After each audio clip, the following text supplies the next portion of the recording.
بندش کا کنسیپٹ بہت عجیب ہے ہمارے معاشرے میں. انفیکٹ مجھے جب یہ سوال آتا ہے نا بندش کا، بڑا سننے کو ملتا ہے جی شادی نہیں ہو رہی بندش کرائی ہوئی کسی نے، بزنس نہیں چل رہا بندش کرائی ہوئی کسی نے، رشتے آ رہے تھے اچانک آنا بند ہو گئے بندش کرائی ہوئی کسی نے، ریجیکشن بہت ہو رہی ہے بندش ہے، ہر بات پہ بندش ہے.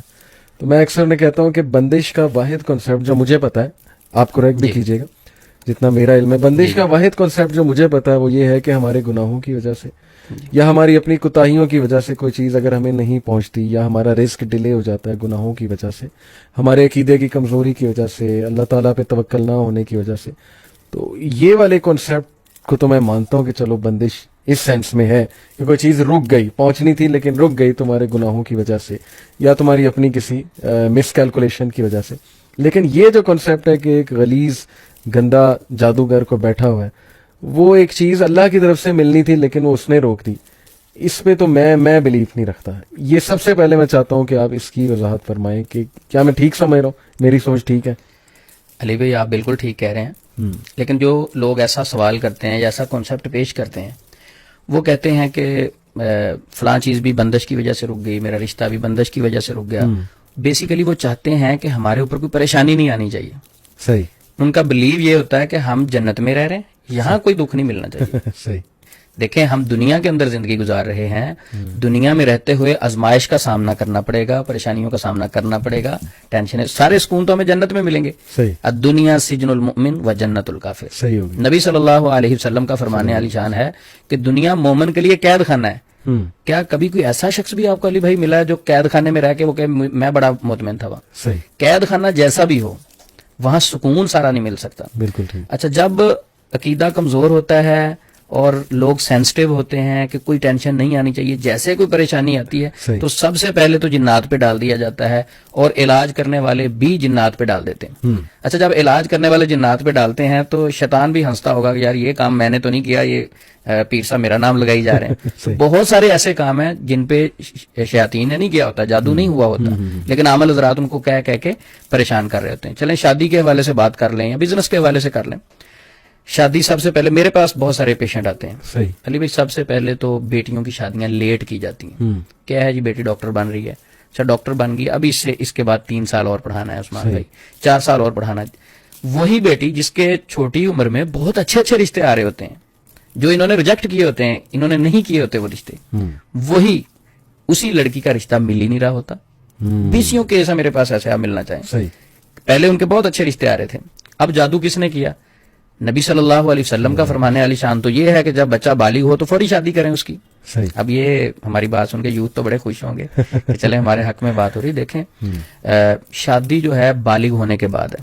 اچھا، والدین کہیں گے اکثر ابھی ہمارا بچہ نا ذرا پاؤں پہ کھڑا ہو جائے. بندہ ان سے پوچھے کہ پہلے سر پہ کھڑا ہوتا ہے پاؤں پہ ہی ہوتا ہے؟ یعنی عجیب و غریب باتیں. ایک بچہ ہے، اس کو واش روم آیا، ٹھیک ہے، واش روم آیا تو وہ کہ والد صاحب کو کہ میں نے واش روم جانا، گھر میں واش روم بنا دیں. تو والد صاحب کہیں نہیں بیٹا ابھی آپ رک جاؤ، ابھی میری استطاعت نہیں ہے، میرے پاس طاقت نہیں ہے، جیسے ہوگی تو پھر بناؤں گا.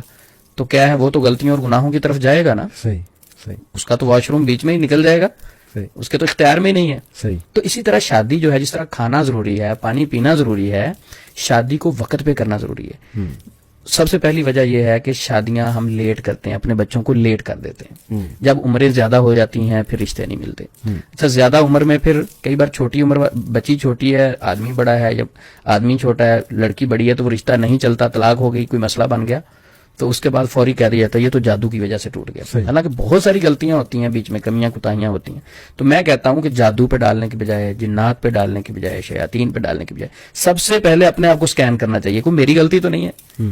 اگر ہم اپنی غلطیاں دور کر لینا تو انشاءاللہ اللہ کی مدد ہمارے ساتھ شامل ہے، بہت سارے معاملات حل ہو جاتے ہیں. یعنی جسٹ ٹو ایڈ کہ میں اس کو اس طرح سمجھا ہوں کہ لائف چلتی ہے پراپر پلاننگ کے ساتھ، شریعت کو فالو کرتے ہوئے، نبی صلی اللہ علیہ وسلم کے احکامات سامنے رکھتے ہوئے، اور کیلکولیشن، اچھی calculation, wise decision in light of استخارہ کرے بندہ، اللہ پہ توکل کرے اور مینجمنٹ اچھی کرے اپنی لائف کی. وہ چیزیں ہم نے کرنی نہیں ہے، اس طرف ہم نے آنا نہیں ہے، اور بعد میں ہم نے دکھ پا لینے کہ یہ بھی ہو گیا وہ بھی ہو گیا، میری لائف جو ہے اپ سائڈ ڈاؤن ہو گئی ہے.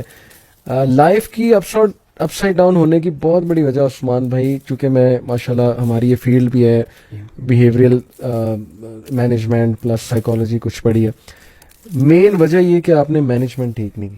سب سے پہلے آپ اپنی طرف دیکھو کہ آپ کیا ٹھیک چل رہے ہو، ہر لحاظ سے ہر ڈپارٹمنٹ میں آپ ٹھیک جا رہے ہو. لیکن ایک سوال یہیں میرے ذہن میں پھر آتا ہے کہ میں نے آپ سے پوچھا بھی کہ کیا بندش اور جادو سیم چیز ہے؟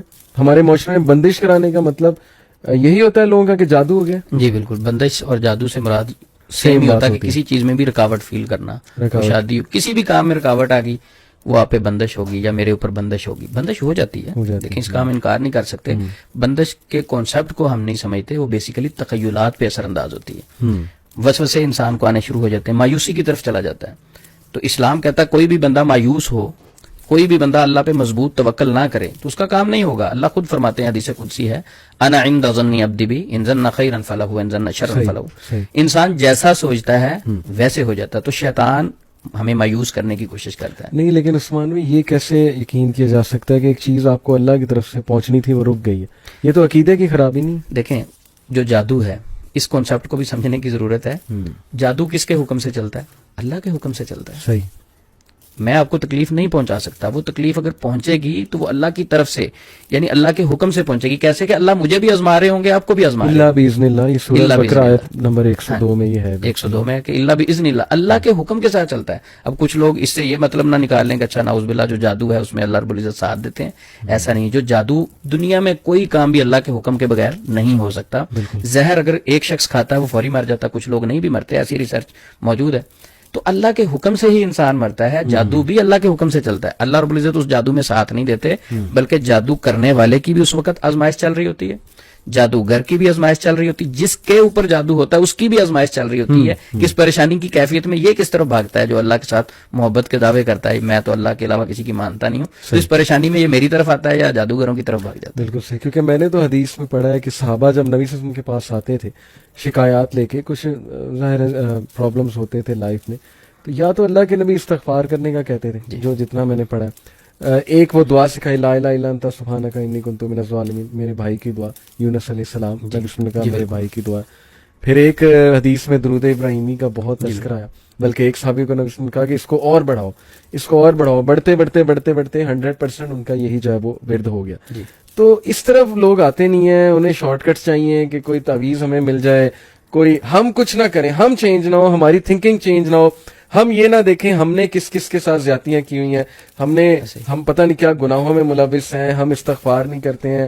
ہم نے یہ نہیں دیکھنا کہ ہم نے صلہ رحمی میں کتنی کوتاہیاں کی ہیں، اور جب ہمارے پاس پاور تھی شاید ہم نے کسی کے ساتھ ظلم کیا وغیرہ وغیرہ. لیکن ہم فوراً پینک ہو کے دوسری سائڈ پہ جاتے ہیں کہ نہیں کوئی تعویذ مل جائے، کوئی بابا جی جو ہے نا ہمارے سر پہ ہاتھ رکھتے ہیں اور ہمارا معاملہ جو ہے حل ہو جائے. تو یہ کتنا افسوس کی بات ہے. اس پہ کیا آپ کہیں گے، ایڈوائس کیا دیں گے لوگوں کو؟ دیکھیں، ایک انسان کی فطرت ہے کہ اپنی غلطی ہمیشہ کسی دوسرے پہ ڈالے گا. میں تو ایک فرشتہ ہوں، ساری غلطیاں دوسرے شخص کی ہیں. مثلا میں اگر کسی پیپر میں فیل ہو گیا ہوں، نہیں میں تو بہت اچھا تھا، تیاری بھی بڑی اچھی تھی، ٹیچر ہی غلط ہے. تو ہوتا کیا ہے کہ غلطیاں انسان میں خود اپنے اندر ہوتی ہیں، اس کو نہیں دیکھتا، بلکہ اپنی ساری غلطیاں جو ہے وہ کسی نہ کسی پہ ڈھونڈ لیتے ہیں. اچھا اگر کوئی شخص نہیں ملتا تو پھر جادو تو ہے ہی.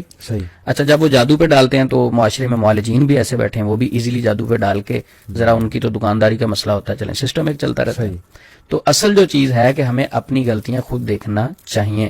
لیکن کچھ لوگ اس کا یہ مطلب نہ سمجھ لیں کہ شاید یہ جادو کے منکر ہیں، جادو کا انکار ہی کر رہے ہیں. جادو کو ہم مانتے ہیں، ظاہر قرآن میں مینشن ہے، لیکن اتنا مانیں گے جتنا اسلام نے بتایا، اتنا نہیں مانیں گے جتنا سر پہ نہیں چڑھانا. ہاں، سر پہ نہیں چڑھانا. بالکل صحیح. بالکل.